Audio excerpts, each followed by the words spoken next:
In this exercise, we want to calculate the grade of a student. So here are the marks of a student in different subjects. We pass this array to this function, calculate grade. What this function does is first it calculates the average grade. So what is the average here? 80 plus 80 plus 50, that comes to 210 divided by 3, so the average is 70. Now here we need a table to see what grade this average corresponds to. So if the average comes down to this range 1 to 59, the grade should be F. If it is between 60 and 69, that should be D. If it's between 70 and 79, that should be a C. If it's between 80 and 89, that should be a B. And finally, if it's between 90 and 100, that should be an A. So spend 5 to 10 minutes on this exercise. When you're done, come back, continue watching. All right, here first we need to calculate the average mark. So to calculate the average, first we need to declare a variable like sum, initialize it to 0. Then we need to use the for of loop to iterate this array of marks and calculate the sum of all these marks. So for let mark of marks, we get mark and add it to sum. So sum plus equals mark. So this is the total. Now to get the average, we need to divide sum by the number of marks, that is marks.length. Now we have the average. We need to use this table to map it to a grade. So one way to calculate the grade is like this. So if average is greater than or equal to 0, actually here the range should be 0 to 59. So if average is greater than or equal to 0 and average is less than or equal to 59, we're going to return F. And similarly, we can have a few other if statements for other grades, but this code is a little bit ugly. There is so much noise in this code. Instead of having two conditions along with the logical AND, we can simplify this expression to something like this. If average is less than 60, because the range for F is 0 to 59. So as long as average is less than 60, we get the same result. See what I did here? So there are different solutions to solve a programming problem, and you should aim for the simplest solution, because as Leonardo da Vinci says, simplicity is the ultimate sophistication.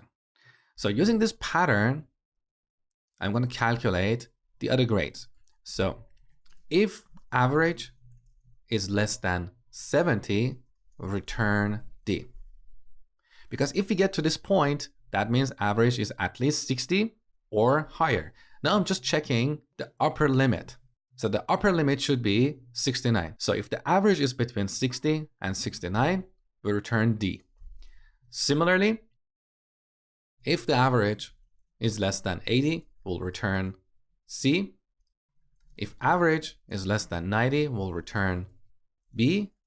And if we get to this point, that means the average is at least 90 or greater. We don't really need another if statement here. We can simply return A. Now we can make this code even better. While this function is fairly simple, it's only about, I don't know, maybe 10 lines of code. We can break this function into two smaller functions, each focusing on one thing. That is what we call single responsibility principle. I use a metaphor. Think of a restaurant. People working in a restaurant have different roles.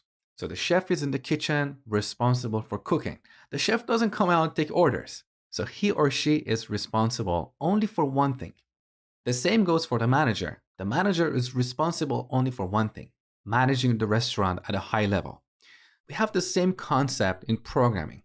So we should have functions that are small and are focused only on one thing. In this function, we're basically doing two different things. The first part of this function is all about calculating the average of numbers in an array. And the second part is about mapping that average to a grade. So we can extract these few lines, put them in a separate function like this. So function, calculate average.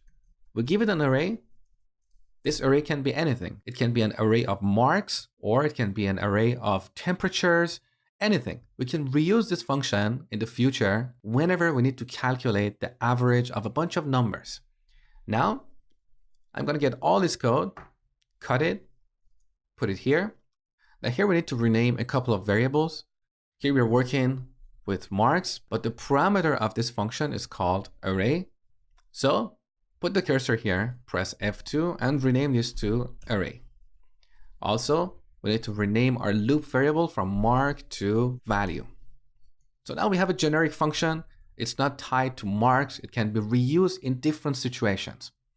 And finally, we can return the average here, or we can make this code even simpler.